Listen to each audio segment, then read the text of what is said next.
हो, hello guys what's up? So this is story time. तो मैं तुम्हें बताना चाहता हूँ कि जैसे स्टोरी टाइम में क्या ख़ास स्टोरी स्टोरी कुछ नहीं है भाई, जो मेरे साथ हुआ बीते 10-15 दिन में वही स्टोरी है, ठीक है? तो रिसेंटली मैं ग्रेजुएट हूँ, तो मैं अपना करियर तो टेक में स्टार्ट करना चाहता, लेकिन कुछ मेरा बैकग्राउंड थोड़ा ख़राब है। टेक या कैसे कह लो मेरी ग्रेजुएशन के अंदर, सो इस वज़ह से मैं टेक में करियर स्टार्ट नहीं कर पा रहा। लेकिन मैंने भई ठीक है, हमारे एरिया में क्या होता है कि टेक है तो एक सेपरेट चीज़ भी कर लेते हैं, तो मैं गया भई डिजिटल मार्केटिंग में। तो मैंने मार्केटिंग वगैरह कोर्स वगैरह करे तो मेरा चल गया भाई। मतलब ठीक है, वो लाइन अच्छी है, जैसे मेरे दोस्त ने बताई थी, गला खराब है भाई, जुकाम हो रहा है।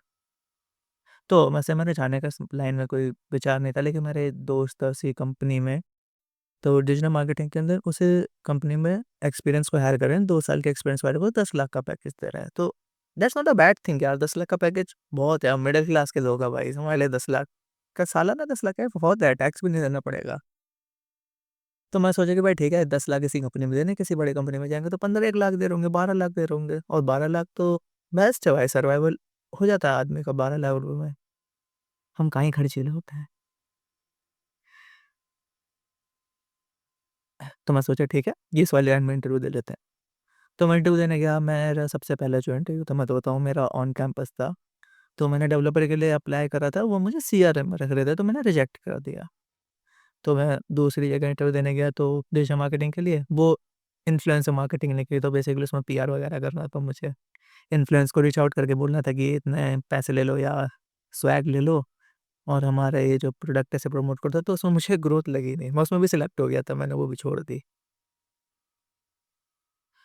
फिर मैं गया एक और कंपनी के लिए, एसईओ के लिए, वो पोस्ट कंपनी बहुत अच्छी थी भाई, ऐप डेवलपमेंट की कंपनी, जिसको मैं चाहता तो इंटरनल प्रमोशंस जो कंपनी करती है उसमें मैं टेक में घुस सकता था। उसकी भी स्टोरी बताऊँगा फिर कभी, वो बहुत दिलचस्प दिलचस्प स्टोरी है खैर। तो वहाँ पे मेरा एक राउंड क्लियर हो गया, तो मैं वहाँ पे भी रिजेक्ट हो गया सेकंड राउंड में। ठीक है, फिर मैं तीसरी जगह इंटरव्यू देने गया, कंपनी का नाम, वो भी टेक की कंपनी थी वैसे तो, वो भी टेक की कंपनी थी वैसे तो, लेकिन ठीक है, मैं गया इंटरव्यू देने, इंटरव्यू हो गया भाई, इंटरव्यू ने पूछा मेरा, इंटरव्यू बहुत अच्छा गया, मुझे लगा मैं हो जाऊँगा सिलेक्ट। तो अभी तक उन्होंने कहा, फिर वहाँ से वो सबको यही कहता है, जैसे वहाँ पे 2 पोस्ट थी एसईओ के जिसमें मैं गया था, और एक क्यूए के लिए थी। तो सबने इंटरव्यू प्रोसेस खत्म हुआ, तो उन्होंने सबको ये बोला कि हम आपको मेल या कॉल करके बताएँगे। तो मैंने कहा ओके भाई, ठीक है चलो। तो फिर मैं एक तीसरी जगह जॉब देने के लिए, इंटरव्यू देने के लिए गया। वो मेरे दोस्त ने बताई थी कि हाँ भाई चलते हैं यहाँ पे, कंपनी बहुत अच्छी है, और डाटा एनालिटिक्स की रोल है। मैं कहा ठीक है यार, ये तो टेक की है, तो अपने मतलब की इसमें चल देंगे। वहाँ जाके पहुँचा तो भाई पता लगा वो साली प्रोसेस एनालिस्ट की थी। लाइक बेसिकली वो लॉ फर्म थी, तो वो प्रोसेस एनालिस्ट की जॉब थी, प्रोवाना करके, कंपनी बहुत अच्छी थी यार, कुछ भी कहो। और सैलरी भी अच्छी दे रहे थे वैसे, सैलरी भी अच्छी दे रहे थे, और एक टाइम का मील भी दे रहे थे, और लोग अच्छे थे भाई वहाँ पे, लाइक एचआर वगैरह में। इंसान को पता चल जाता है वे ऑफ टॉकिंग से भी, या बोलने का, ठीक है। अच्छे थे यार, स्टार्टिंग में सब अच्छे लगते, लेकिन हाँ ठीक है, अच्छा था, लोग सारे मतलब पोलाइट थे। खैर ये तो मारो बोलिए तो कुछ मैटर करता नहीं भाई, लोग तो रंग दिखाई देते हैं समय पे। तो भाई वहाँ पे मैंने कहा हाँ ठीक है, कर लेंगे। तो मेरा फर्स्ट राउंड हुआ, एचआर राउंड वो क्लियर हो गया, राइटिंग टेस्ट वो क्लियर हो गया, फिर एप्टीट्यूड हुआ। फिर उन्होंने बोला कि तुम रुक जाओ और उसमें दे लो मैनेजर राउंड में, फिर सिलेक्शन हो जाएगा। मैं कहा एक बार बताओ, एप्टीट्यूड राउंड क्लियर नहीं हुआ तो मैं क्या करूँगा रुक के? उन्होंने पूछा मैं चेक कर लेते हैं भाई, मैं कहा कर लो चेक, मुझे तो पता था नहीं, क्योंकि मेरा एप्टीट्यूड बहुत बेकार है भाई, मज़ाक से हटिए, बहुत बेकार एप्टीट्यूड है। मैथ तो मेरी साली बहुत वीक है। तो पता चला कि भाई 42% स्कोर रहा, और सिलेक्ट होने के लिए उनका 75% प्लस का था, तो उन्होंने बोला कि भाई तुम तो नहीं होंगे। मैं कहा ठीक है। वैसे अगर तुम लॉ फर्म में अप्लाई करना चाहो प्रोसेस एनालिस्ट की जॉब के लिए, तो जॉब्स की ओपनिंग है फ्रेशर्स की वहाँ पे, 31 दिसंबर तक उनकी साइट पे जाके अप्लाई कर सकते हो, प्रोवाना करके। कंपनी की location Noida sector 63 I guess, हाँ 62 नोएडा सेक्टर नहीं, sorry, Noida sector sector 64, sector 64 के अंदर लोकेशन है, कंपनी बहुत अच्छी है। तो अगर तुम प्रोसेस एनालिस्ट में अप्लाई करना चाहो, फ्रेशर हो, या किसी भी फ़ील्ड के हो या बीए या ट्रांसएटलन कोई भी तुम्हारी लाइन है, अगर तुम अप्लाई करना चाहो तो जाके कर सकते हो। बस तुम्हारा एप्टीट्यूड अच्छा होना चाहिए और टाइपिंग टेस्ट तो तुम दे ही लोगे यार, सब दे लेते हैं भाई।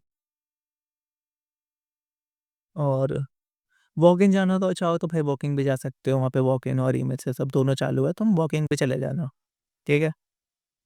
गलती मत मानना वॉक-इन जाने में, चले जाना। अगर करियर स्टार्ट करना चाहते हो वैसे ग्रोथ तो हर लाइन में है ही, तो वहाँ से भी मैं रिजेक्ट हो गया। तो अब इतनी बार रिजेक्ट होने के बाद मुझे लग रहा है कि भाई मैं गलत लाइन में जा रहा हूँ शायद, या मैंने अपने 2-3 ऑफ़र छोड़ दिए इस वज़ह से। मैं हाँ, तो मैं टेक में क्यों नहीं जा पा रहा? टेक में क्यों नहीं जा पा रहा मैं? अगर ये जानना है तो पार्ट 2 देख लेना, मैं दोबारा एक बताऊँगा कुछ दिनों बाद। अ, पार्ट 2 पे कि मैं टेक में क्यों नहीं जा पा रहा या क्या दिक्कत हो रही है टेक में जाने के लिए मेरे को। और ऐसा क्या हुआ कि मैं टेक में नहीं जा पा रहा बार-बार अप्लाई करने के बाद भी। तो मेरे अपने पर्सनल रीज़न्स हैं। पर्सनल क्या कुछ कह लो, रीज़न्स सबके साथ होते हैं भाई। किसी के साथ ज़्यादा होते हैं, किसी के वैलिड होते हैं, किसी के इनवैलिड होते हैं। इनवैलिड से मतलब लॉजिक बेस्ड, किसी के रीज़न्स लॉजिकल नहीं होते। लेकिन उसको लगता है रीज़न उसके लॉजिकल हैं, लेकिन ठीक है मैं नहीं चाह पा रहा किसी वजह से, वो तो मैं बाद में बताऊँगा। लेकिन मुझे ऐसा लगा जितना कि इतने इंटरव्यू दे करके, यार फर्स्ट थिंग तुम जिस पोस्ट के लिए जा रहे हो तो ऐसी जगह तो जाना मत जहाँ पे 1-2 पोस्टिंग है, कम से कम ऐसा जहाँ वैसे कंपनी में जाना है जहाँ मल्टीपल पोस्टिंग्स है। अगर तुम एज़ अ फ्रेशर हो तो तुम्हारे सिलेक्ट होने के चांसेस बहुत ज़्यादा बढ़ जाते हैं इन इस केसेस में। जैसे रोवाना के अंदर वहाँ पे मल्टीपल हायरिंग्स चालू थी, तो वहाँ पे सिलेक्ट होने के चांसेस बढ़ जाते हैं अगर मैं एप्टीट्यूड अपना क्लियर कर लेता।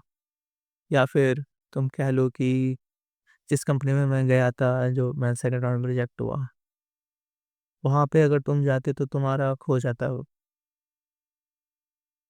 अगर एज़ अ तुम जाते फ्रेशर और मल्टीपल हायरिंग्स होती तो हो जाता, लेकिन जहाँ पे पोस्ट कम होती हैं और बंदे ज़्यादा होते हैं ना भाई, वहाँ पे बहुत दिक्कत होती है। और ख़ासकर हम टियर 3 कॉलेज वाले को, जैसे मैं टियर 3 कॉलेज से हूँ, तो टियर 3 कॉलेज के जितने भी लोग हैं सब रिलेट कर पा रहे होंगे। वो एक तो मुझे हेजिटेशन बहुत होती थी, तो जब ये हेजिटेशन मेरी ख़त्म करने के लिए मैंने ये कंटेंट क्रिएशन स्टार्ट करा। पहले मैंने 2022 या 2023 में स्टार्ट करा था ये। जब भी मैं कैमरे पे नहीं आता था भाई, मैं पीछे स्क्रीन चला के वॉइस भेजता था। तो उससे मेरा काम बना नहीं, मैंने हेजिटेशन कही नहीं। तो अब 2024 में या मैंने फिर से स्टार्ट करा था तो वो भी मेरा नहीं हुआ, फिर भी मैं दोबारा बंद कर दिया था। तो मैं तीसरी बार ये कंटेंट क्रिएशन स्टार्ट करी है।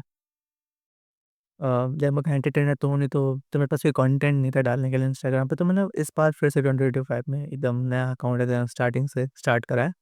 उसमें मैं क्या करता हूँ, इन्फोटेनर्स जो होते हैं, जैसे सब नई जॉब पोस्ट निकलती हैं उसके बारे में बताता है। मैं भी वही करता हूँ भाई, इंस्टा स्नैपचैट का फ़िल्टर लगा के वो हुडी वाला। अच्छा लगता है मुझे, मैं बोला पाता हूँ, तो पोस्ट करता हूँ। अभी मेरे उस पे 3 फॉ अभी मेरे उसमें 3 फॉलोअर्स हो गए हैं। तो अगर तुम्हें लग रहा है कि हाँ, देखो भाई कंटेंट में दम है लेकिन मेरे कैमरे में दम नहीं है, मेरी कैमरा क्वालिटी बहुत खराब है। तुम खुद देख रहे होगे। ये मेरे लैपटॉप का कैमरा है। ये बहुत खराब है भाई, मेरा फ़ोन का कैमरा फिर भी थोड़ा बहुत अच्छा है, लेकिन मुझे रिकॉर्ड करना नहीं आता फ़ोन से, ऐसे स्क्वायर वाली वीडियो मुझे फ़ोन से रिकॉर्ड करनी नहीं आती। तो ये मुझे ज़्यादा सही लगा, बेशक कैमरा खराब है लेकिन ठीक है। मेरे कंटेंट में दबा भाई, कैमरे कंटेंट में भी नहीं कह सकते, लेकिन हाँ ठीक है, जो मैं जॉब पोस्ट बताता हूँ वो जेन्युइन है, जेन्युइन होती हैं एकदम। अगर तुम चाहो तो मेरे इंस्टाग्राम पे जाके मुझे फ़ॉलो कर सकते हो। मेरी थोड़ी हेल्प भी हो जाएगी थोड़ा इससे, तुम समझ रहे हो भाई क्या कहना चाह रहा हूँ मैं। वैसे अपना लिंक्डइन और इंस्टाग्राम इसमें कमेंट डिस्क्रिप्शंस में लगा दूँगा, कमेंट सेक्शन में पिन कर दूँगा।